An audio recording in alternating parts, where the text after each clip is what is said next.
Darkness had fallen when Dunbar raced the car through Hamilton, turned east along Highway 8, and sped towards St. Catharines, gray eyes somber, despite an inward feeling of exhilaration at the prospect of coming to grips with Getz again.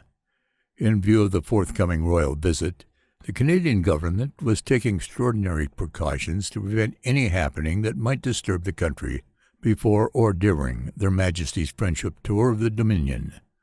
Several weeks ago, a friendly tip from a reliable source across the border had hinted that certain dictator powers in Europe were planning a gigantic coup that would jeopardize the eagerly awaited event. The information had sent Dunbar on a quick tour, checking personally with operatives as far west as Winnipeg. Now I thought it imperative to interrupt his regular schedule. Kellam's tip was hot. Hunched over the wheel, the agent glimpsed the lights of St. Catharines drawing rapidly nearer. The presence of Getz in the little town, the rumor of some gigantic coup. These things were not coincidental. But what was the nature of the coup? Labor trouble stirred up by fascist agents, provocateurs? St. Catharines and Welland each employed a large number of men in important key industries. Or was it sabotage of another kind?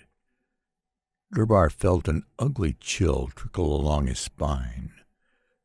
The Welland Ship Canal, the great 25-mile waterway that provided passage for deep-sea freighters as far inland as Duluth, Fort William, and Port Arthur. Dunbar's eyes grew bleak at the thought.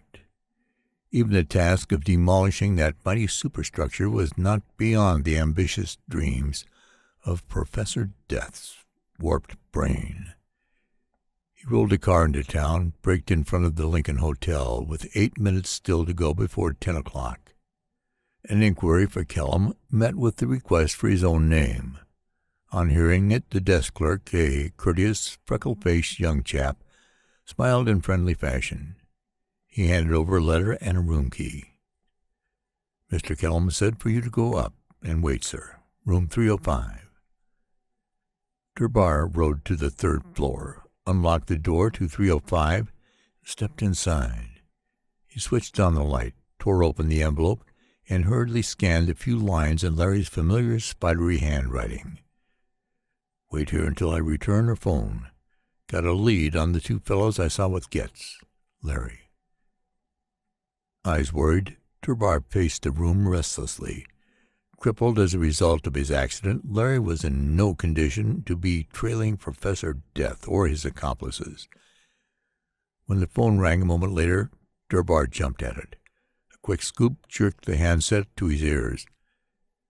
He felt a wave of relief, hearing Larry's vibrant, "That you, Clint?" "Yes, damn it. You had me worried." "Never mind that. We're in luck." Larry's voice was eager. "I found him. Get over here quick.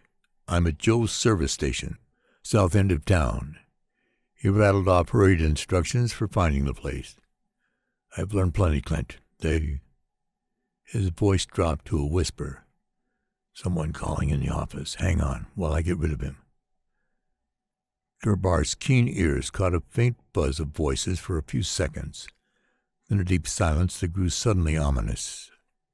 He kept the receiver to his ear, uneasy doubts swiftly turning to cold fear as the empty seconds ticked by with maddening slowness.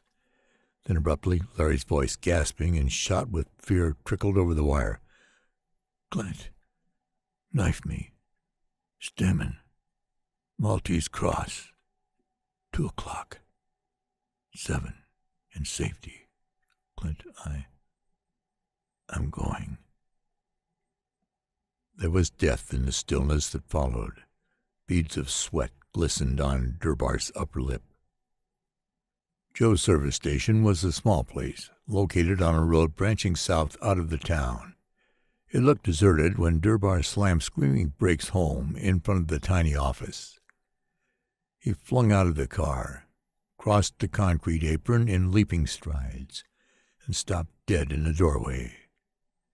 His gray eyes like dull slate, his mouth a bitter streak. Taut lines drew his lean face into a hard, flat mask.